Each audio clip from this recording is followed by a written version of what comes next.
Meu amigo, minha amiga, a gente chega num momento da aula de holding que é muito importante para você, para sua família, seu cônjuge, seus sócios. Por quê?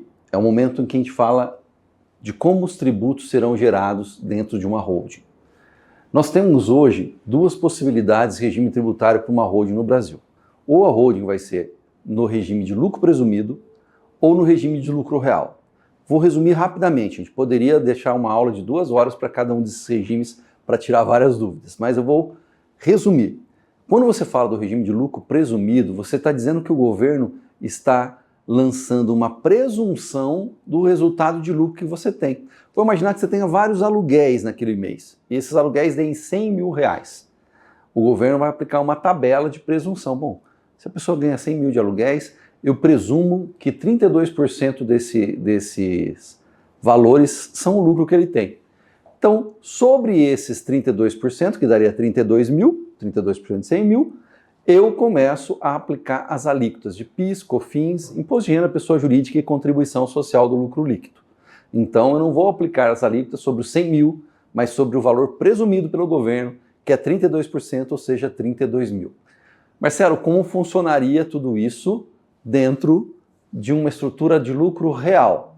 Dentro de uma estrutura de lucro real, a gente vai ter a famosa DRE, demonstração do resultado, onde resultados, receitas, são retiradas das receitas de custos e despesas. Isso vai acontecendo. Eu tenho uma receita bruta, eu pago impostos sobre vendas, ICMS, PIS, COFINS, se for uma empresa comercial. Depois eu pago o meu custo de serviço prestado ou o meu custo de mercadoria vendida, né, que é o valor daquelas mercadorias, o quanto elas me custaram para que eu pudesse vender. Aí eu acho o lucro bruto, aí eu tenho as despesas administrativas, operacionais, financeiras, vou chegando lá embaixo da DRE no lucro líquido. Então, no lucro real, eu vou apurar o lucro líquido da empresa. Porém, algumas despesas no Brasil, dezenas delas, são desconsideradas no lucro real. Você tem que devolver elas para o resultado. Então a gente chama isso de adições. Então depois você acha o lucro líquido, vamos imaginar que de 100 mil caiu para 20, você devolve algumas despesas indedutíveis que vira o quê? 30, 40 mil. Esse é o resultado ajustado. É o lucro, é a base de cálculo para você aplicar os impostos sobre este valor. Então já veja bem, na presunção existe uma tabela que presume, o governo presume quantos por cento você tem de lucro, e no lucro real é o lucro real mesmo. Todas as receitas, menos custos e despesas, chegam no lucro líquido, algumas despesas que o governo considera indedutíveis são devolvidas, e aí você tem um lucro para apurar. Também tem algumas receitas que podem ser deduzidas, então você tem adições e tem subtrações no resultado do lucro líquido, acha a base de cálculo e aplica os impostos. Isso no lucro real. A gente não aconselha as empresas de lucro presumido, as empresas holding, a serem do regime de lucro real, e sim serem empresas do lucro presumido. Porque, em geral, elas têm baixas despesas administrativas, elas não têm funcionários, então o custo do serviço prestado, o custo das despesas com folha, os custos com despesa financeira são pequenos, então a base de cálculo no lucro real fica muito grande. É melhor presumir 32% sobre 100 mil, quer dizer, eu vou ter um lucro presumido de 32 e 68 eu já descontei, né? Do que você fazer no lucro real e não tem nada para descontar. Não tenho muita folha, não tenho despesa financeira, não tenho a despesa administrativa, aí o que vem de lucro fica muito alto para eu aplicar. Então, primeira dica, em abrir a sua holding, pense sempre no lucro presumido como a melhor solução para a sua empresa. No lucro presumido, nós vamos ter alguns impostos e alíquotas. Eu vou ter 15% de imposto de renda pessoa jurídica, tenho 9% de contribuição social, 0,65% de PIS e 3% de COFINS. Porém, o imposto de renda da pessoa jurídica, se você na sua holding tiver mais do que 20 mil reais de resultados mês, você tem um adicional de mais 10% sobre a diferença. Então, vamos imaginar que você tenha 30 mil naquele mês. 15% sobre 20 mil e 10% sobre a diferença, né? Então, 15% sobre 30 mil e 10% sobre 10 mil, que é a diferença de 20 para 30, tá? Corrigindo. Bom, lucro presumido quanto que eu, dentro do lucro presumido, tendo uma holding e vários imóveis para alugar, vou pagar, Marcelo? Me fale esse número mágico. Vou falar para você agora. Então, para quem tem aluguel de imóveis como atividade, o lucro presumido é composto por PIS 0,65 e COFINS 3. Então, aqui já dá 3,65. Falei para você que nós vamos presumir. Presumir o quê? 30% de lucro. Desses 30%, 32% de lucro, eu vou aplicar 15% nos 32%, que é o valor da RPJ, que dá o quê? 4,8%. E o 9% dos 32% também. Então, eu pego 3,65 mais 4,8%, mais um pouquinho de contribuição social do lucro, que seria 9% de 32%, somando tudo eu tenho 11,33%. Se eu recebo aluguéis da ordem de R$50 mil, eu vou ter 11,33% sobre esses R$50 mil, mas se isso se deu dentro do mesmo mês, você vai ter um adicional de 10% sobre 30 mil, porque você passou dos 20 que eu te falei. Então, o imposto de renda é 10% de adicional passando dos 20. Se deu 50, passou 30 mil dos 20. Então, mais 10% sobre 30 mil daria mais R$3 mil. Então, é 11,33 mais o adicional de imposto de renda, que é 10% sobre tudo aquilo que passar de 20 mil por mês. Beleza? Preste atenção. Por quê? Você poderia chegar a pagar aluguéis na pessoa física de 15%, 22,5%, 27,5%. Então pode ficar muito mais caro na pessoa física. Aqui eu faço uma simulação em 3 cenários. No mês 1 eu recebo R$ 20.500 de serviços, 21 mil no mês 2, 21 mil no mês 3.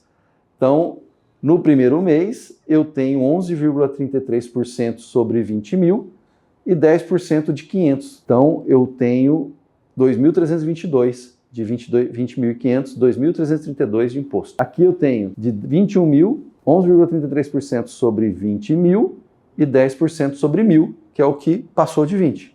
No terceiro mês, 21 mil de novo, 11,33% sobre 20 mil e 10% sobre 1.000.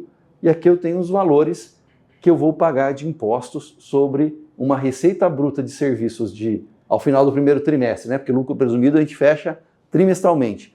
Eu teria aqui 62.500 de resultado de serviços e eu teria de pagamentos de impostos aproximadamente 7 mil. Então, de 62, você pagou 7 mil reais.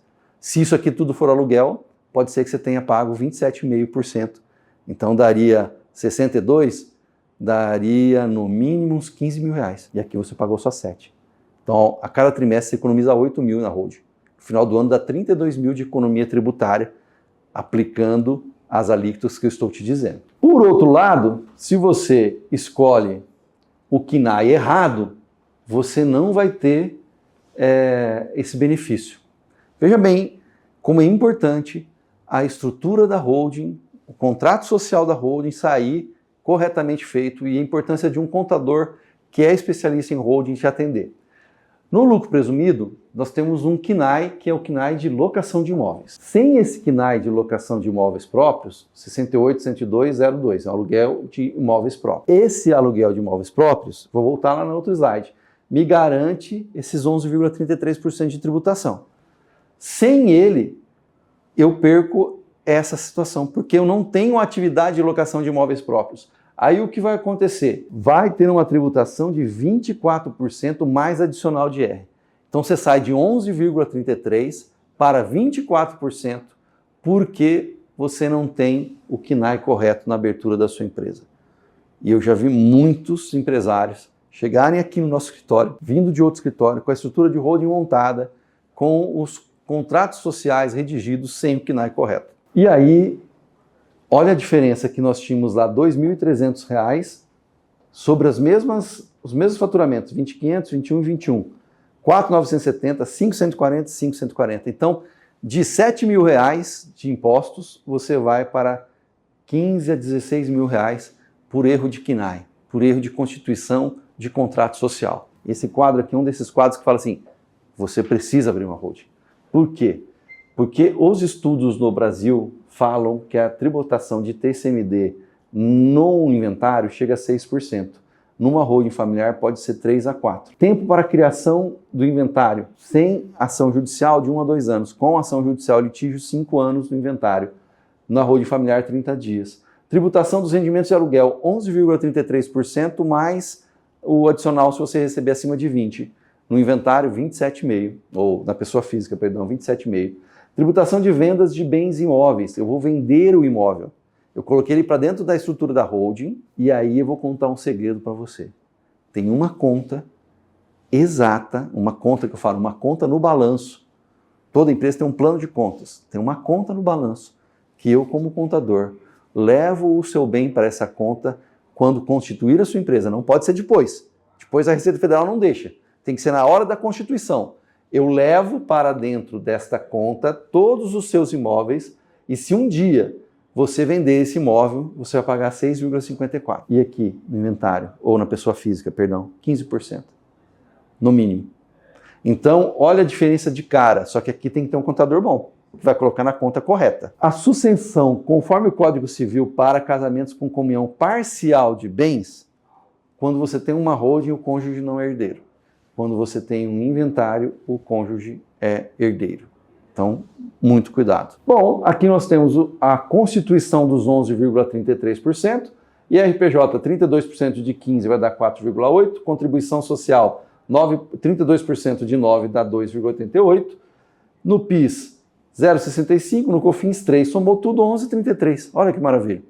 É assim que a gente leva a tributação de lucro de uma holding do lucro presumido. Então, na holding patrimonial, no máximo 11,33, mais 10% adicional, na pessoa física, 27,5%. Na venda de imóveis, 6,54%, na pessoa física, 15%.